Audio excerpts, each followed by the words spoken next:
कृपा करेंगे। हम भजन कर रहे हैं, अवश्य कृपा करेंगे, हमारे कहने की आवश्यकता नहीं है। यद्यपि धर्म की विलग विलग व्याख्या करी, गोस्वामी तुलसीदास जी ने मानस में लिखा है, परहित सरिस धर्म नहीं भाई। परहित सरिस धर्म नहीं भाई, परहित सरिस धर्म नहीं भाई। पर पीड़ासम नहीं अधमाई। परहित सरिस धर्म नहीं भाई, परहित सरिस धर्म नहीं भाई।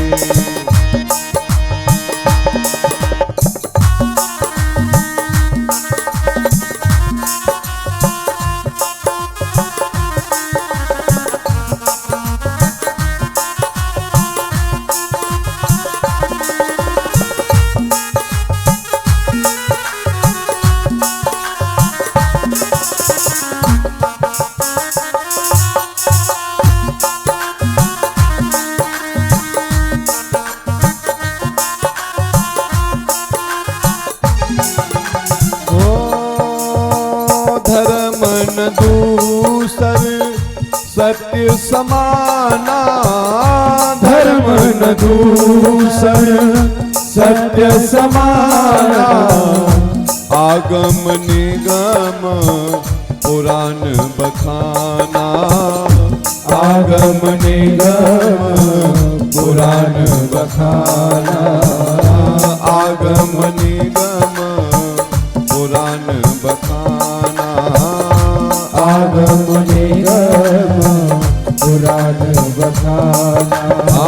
परम धर्म श्रुति, परम धर्म श्रुति विदित अहिंसा। पर निंदा सम अघन गरीसा, पर निंदा सम अघन गरीसा। श्री राम जय राम जय जय राम, श्री राम जय राम जय जय राम। श्री राम जय राम, श्री राम जय राम जय जय राम। श्री राम जय राम जय जय राम, श्री राम जय राम जय जय राम। श्री राम जय राम जय जय राम, श्री राम जय राम जय जय राम। बताया परहित सरिस धर्म नहीं भाई। दूसरों का हित करने के समान कोई धर्म है ही नहीं। पर पीड़ा सम नहीं अधमाई। दूसरों को पीड़ा, दूसरों को कष्ट देने के समान कोई पाप नहीं है। अष्टादश पुराणेषु व्यासस्य वचनम द्वयम् परोपकाराय पुण्याय पापाय परपीडनम्। 18 पुराणों में व्यास जी ने केवल 2 ही बात कही है। जो परोपकार करते हैं उन्हें पुण्य मिलता है, और जो दूसरों को पीड़ा देते हैं, कष्ट देते हैं, उन्हें पाप लगता है। धर्म सत्य के समान कोई दूसरा है नहीं, और असत्य के समान कोई पातकों का समूह पुंज नहीं है। नहीं असत्य सम पातक पुंजा। लिखा है परम धर्म श्रुति विदित अहिंसा। अहिंसा भी परम धर्म है। अहिंसा परमो धर्म। अहिंसावादी हम बने और एक पाप बताया कि जो दूसरों की निंदा करते हैं, दूसरों की बुराई करते हैं, उसके समान कोई पाप नहीं है। कितनी बार हमें ये पता ही नहीं है कि हम बिना बात के पाप कमाए जा रहे हैं। किसी में कोई बुराई देखी, किसी की कोई बात हुई, किसी से हम द्वेष ईर्ष्या करते हैं, उसकी कोई बात पल्ले पड़ जाए बस उसी पे लगे रहते हैं, उसी की बुराई बत्तियाना, खरी खोटी चुगली, ये सब करते रहना, इसमें बड़ा भारी पाप लगता है। इसलिए प्रयास करना चाहिए इससे बचा जाए। परम धर्म श्रुत विदित अहिंसा, पर निंदासम अघन गरीसा। दूसरों की निंदा के समान कोई पाप नहीं है। मानव का परम धर्म तो केवल यही है कि प्रभु के चरणों में निष्काम प्रेम हो जाए। दूसरा प्रश्न, देवता अनेक हैं, हमें किसको मानना चाहिए, किसको पूजना चाहिए? कह दिया सबको पूजना चाहिए, लेकिन इष्ट देव तो एक ही होता है। जिनके चरणों में अपना सर्वस्व निछावर करके हम प्रभु को जब भी विनती करें, किसी देव के सन्मुख जाकर कोई स्तुति करें, प्रणाम करें, और देव कहे कि वरदान मांगो क्या चाहिए, तो बस यही कहें कि हमारे इष्ट देव के चरणों में दिनों दिन हमारा प्रेम बढ़ता ही रहे। ऐसा बताया। वेद में प्रभु का नाम अजन्मा, वो जन्म लेकर क्यों आते हैं? कह दिया वेद में प्रभु का नाम अजन्मा है, वो अजन्मा ही है। और जो अजन्मा ईश्वर है, वो सर्वत्र है, तो वो मातृ गर्भ में भी हो सकता है। और प्रभु जो जन्म लेकर आते हैं, जीव के जन्म लेने में और प्रभु के जन्म लेने में ये अंतर होता है कि जीव तो प्रभु की मर्जी से, उस जीव के कर्म के अनुसार उसको जन्म मिलता है, लेकिन परमात्मा स्वयं अपनी इच्छा से अपने शरीर का निर्माण करते हैं। इसलिए प्रभु जो आते हैं तो उन्हें अवतार कहा जाता है, और सहज साधारण मनुष्य जन्म लेता है तो उसे जन्म कहा जाता है। विप्रधैन सुरसंत हित लीन मनुज अवतार, निज इच्छा निर्मित तनु माया गुण गोपार। अपनी इच्छा से शरीर का निर्माण करके प्रभु प्रकट होते हैं, वो माया से परे रहते हैं। जीव जब गाता है प्रभु के चरणों में स्तुति, तो वह यही कहता है, मुझ में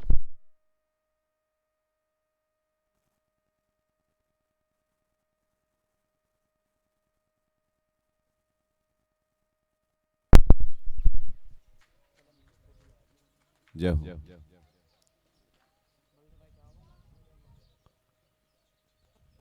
जय हो।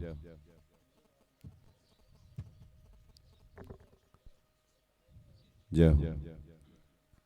जीव यही प्रार्थना करता है, मुझ में तुझ में बस फर्क यही, मैं नर हूं तुम नारायण हो, मैं हूं संसार के हाथों में, संसार तुम्हारे हाथों में। अब सौंप दिया इस जीवन का सब भार तुम्हारे हाथों में, है जीत तुम्हारे हाथों में, है हार तुम्हारे हाथों में। जीव में और ईश्वर में यही भेद कि ईश्वर की इच्छा से माया नाचती है और माया की इच्छा से जीव नाचता है।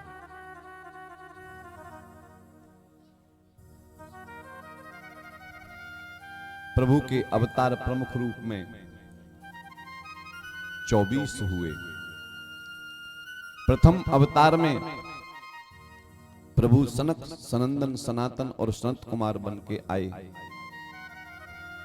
दूसरा अवतार प्रभु ने बाराह के रूप में धारण किया। तीसरा अवतार संत नारद के रूप में प्रभु प्रकट हुए। चौथे अवतार में नर और नारायण बन के आए। पांचवा अवतार कपिल भगवान का हुआ। छठवें अवतार में दत्तात्रेय जी बन के आए। सातवां अवतार यज्ञ भगवान का हुआ। आठवां अवतार श्री ऋषभदेव जी का हुआ। नौवें अवतार में पृथु जी बन के आए और 10वां अवतार मत्स्य अवतार का धारण किया। 11वें अवतार में कच्छप का रूप बनाकर आए। 12वां अवतार धनवंतरी अवतार हुआ। 13वां अवतार मोहिनी अवतार और 14वां अवतार नरसिंह भगवान प्रभु बनकर आए। 15वें अवतार में वामन भगवान का रूप धारण किया। 16वें अवतार में परशुराम जी बनकर आए। 17वां अवतार महर्षि वेदव्यास का हुआ और 18वां अवतार मर्यादा पुरुषोत्तम प्रभु श्री राम बनकर आए। 19वां अवतार श्री बलराम जी का हुआ और 20वां अवतार श्री कृष्ण के रूप में प्रभु प्रकट होकर आए। 21वां अवतार हरि अवतार, 22वां अवतार हंस अवतार, 23वां अवतार बुद्ध अवतार और 24वां अवतार कलयुग में कल्कि भगवान के रूप में प्रभु प्रकट होकर आते हैं। विद्वान महापुरुष कहते हैं अब की बार कलयुग में जब अवतार होगा तो हमारे ही उत्तर प्रदेश के संभलपुर में कल्कि भगवान के रूप में प्रभु प्रकट होकर आएंगे, अवतार धारण करके आएंगे। ब्रज के रसिकजन गाते रहते हैं, अब के संभल नगरी आवे गो मेरो कृष्ण कन्हैया।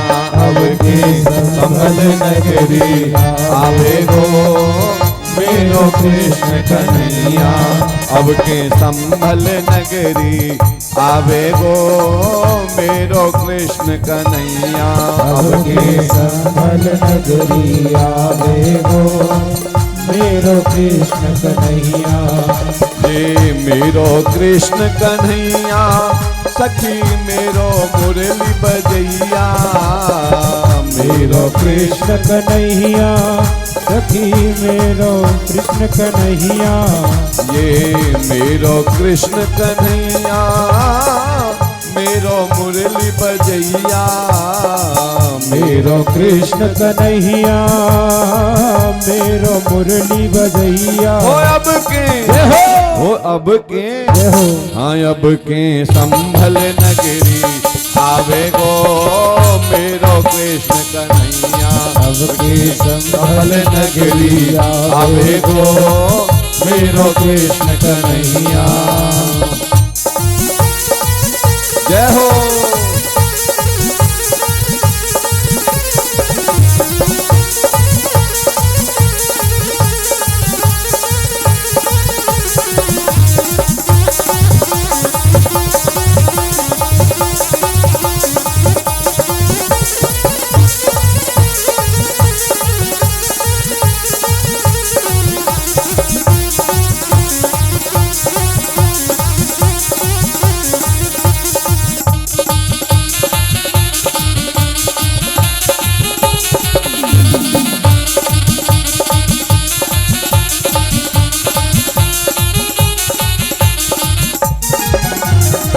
पहले तो यन गाय चराई। पहले तो यन गाय चराई। हाँ पहले तो यन गाय चराई। पहले तो यन गाय चराई। वो पहले तो यन गाय चराई। पहले तो यन गाय चराई। वो अब के दुष्ट मार बे आवे गो मेरो कृष्ण कन्हैया। अब के संभल नगरी आवे गो मेरो कृष्ण कन्हैया।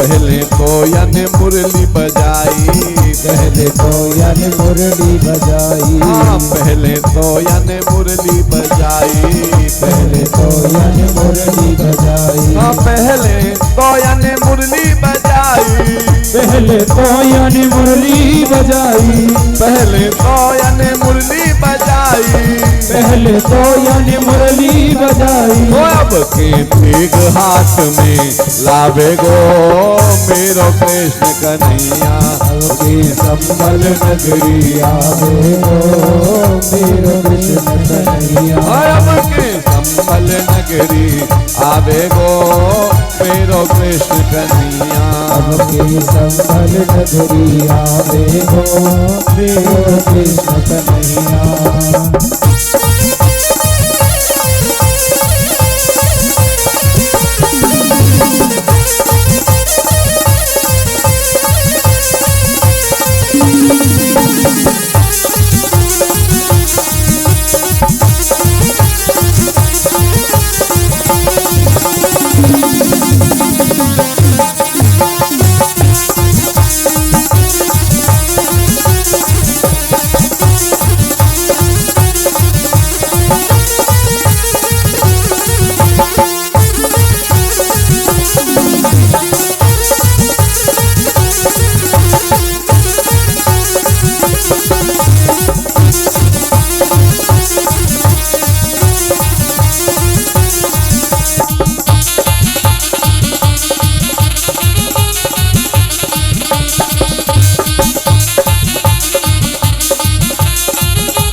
पहले तो यन रास रचायो, पहले तो यन रास रचायो, हाँ पहले तो यन रास रचायो, पहले तो यन रास रचायो, ओ पहले तो यन रास रचायो, पहले तो यन रास रचायो, हाँ पहले तो यन रास रचायो, पहले तो यन रास रचायो। अरे अब के कष्टन हरिवे आवे गो मेरो कृष्ण कन्हैया, अब की संभल नगरी आवे गो मेरो कृष्ण कन्हैया, अब के संबल नगरी में आवे गो मेरो कृष्ण कन्हैया, अब की संभल नगरी आवे गो मेरो कृष्ण कन्हैया, मेरो कृष्ण कन्हैया सखी मेरो मुरली बजैया, मेरो कृष्ण कन्हैया सखी मेरो मुरली बजैया, सखी मेरो कृष्ण कन्हैया मेरो मुरली बजैया, सखी मेरो कृष्ण कन्हैया मेरो मुरली बजैया। ओ अब के संभल नगरी में आवे गो मेरो कृष्ण कन्हैया, अब के संभल नगरी आवे गो मेरो कृष्ण कन्हैया।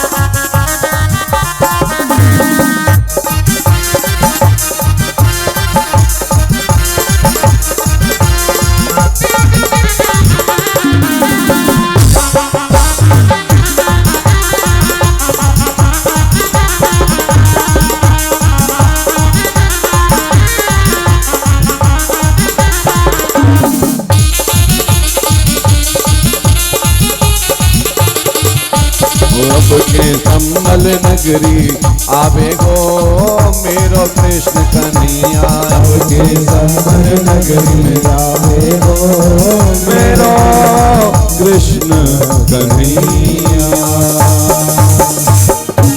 बोलिए कल की भगवान की जय हो। जय जय श्री राधे श्याम। अब के संभल नगरी आवे गो मेरो कृष्ण कन्हैया। ये प्रभु के अवतार हैं और ठाकुर जी अपनी इच्छा से ये शरीर धारण करके आते हैं। 5वां प्रश्न पूछा, वेद शास्त्रों का सार क्या है?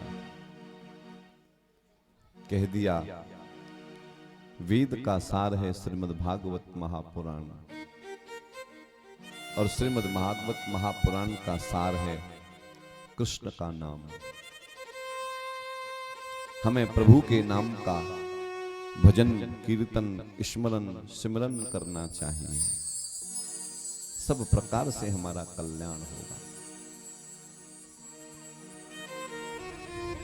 6वां प्रश्न, प्रभु धराधाम से लीला समापन करके जाते हैं। जब लीला संपन्न करके प्रभु चले जाते हैं तो ये धर्म किसकी शरण में रहता है? कह दिया, संतों की शरण में, तीर्थों की शरण में, और प्रभु की कथा सत्संग की शरण में ये धर्म रहता है। जहां जहां संत के चरण पड़ते हैं, जहां जहां प्रभु के तीर्थ धाम हैं, जहां जहां भगवान की कथा, कीर्तन, सत्संग होता है, वहां धर्म निवास करता है। प्रसन्न हुए सौनकादिक ऋषि। सूत जी महाराज कहते हैं,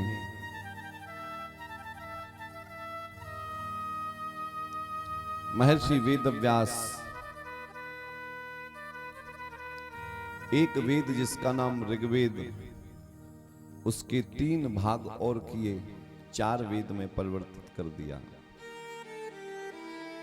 ऋग्वेद, सामवेद, अथर्ववेद, यजुर्वेद,